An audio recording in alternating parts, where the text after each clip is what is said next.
What up, freaks? Today, gagawa tayo ng no-bake mushroom empanada. Perfect ito sa mga vegetarians or sa mga umay na sa typical empanada recipe. Rekta na!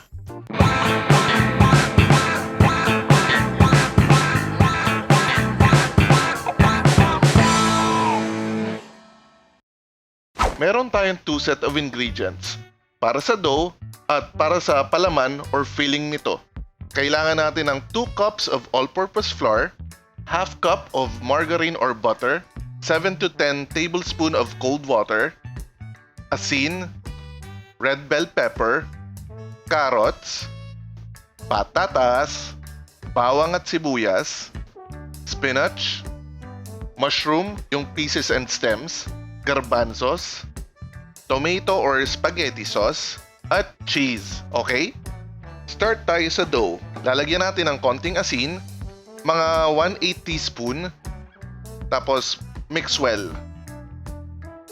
Ilagay ang butter, soft, pero cold pa rin. Press natin siya against the flour gamit ang tinidor. Kaya dapat malamig ay para ma-achieve natin yung flaky texture. Hindi natin kailangan ng tinidor.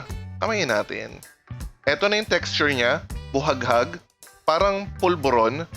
Kailangan na natin ng kutsara.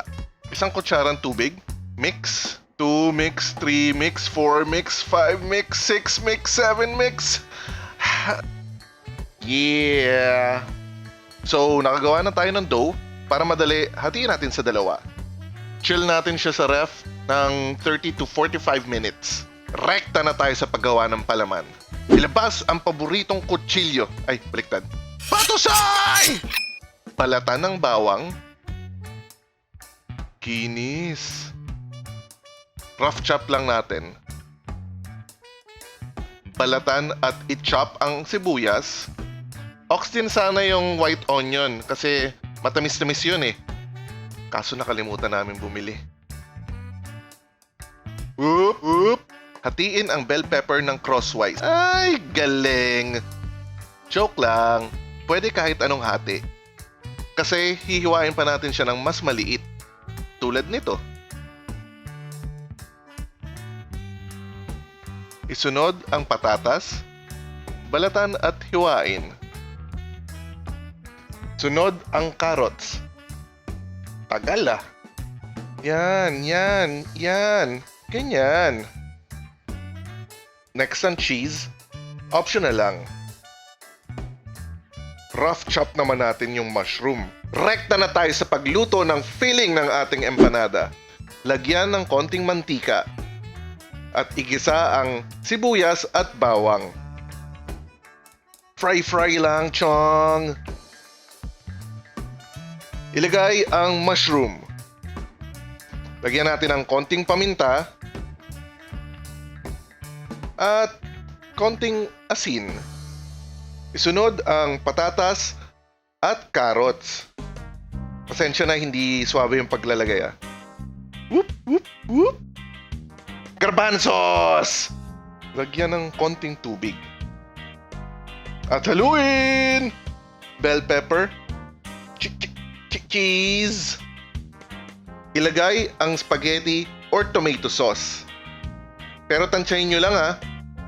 Ayaw natin ng masabaw na consistency.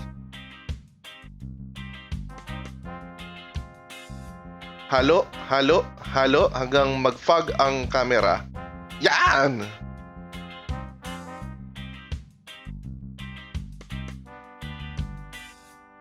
Isama na natin ang spinach. Kanina pa ito nakatambay.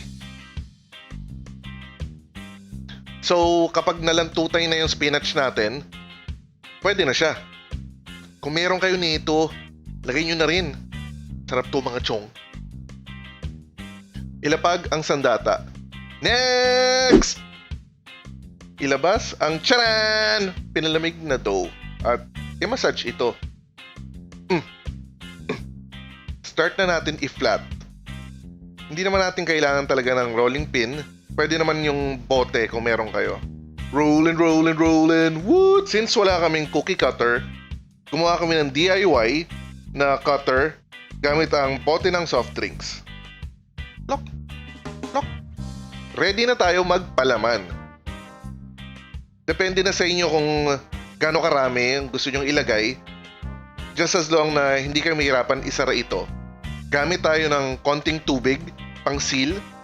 Tinidor ang gagamitin nating pang-seal sa ating empanada. Kita nyo naman, oh. Walang kwenta yung kutsara. Eto na ang mga nagawa natin. Ilalagay natin sila sa ref for 15 to 20 minutes.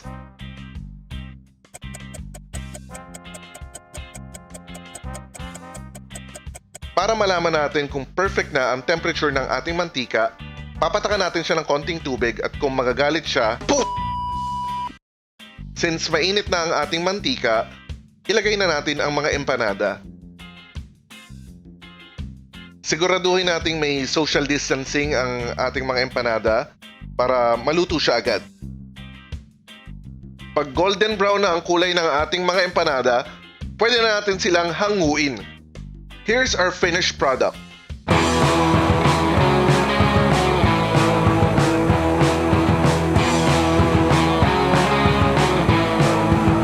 Abangan nyo ang next episode namin. Kung may mga suggestions kayo, comment lang tayo sa baba. Para sa mga susunod na panalong recipe, please like and subscribe.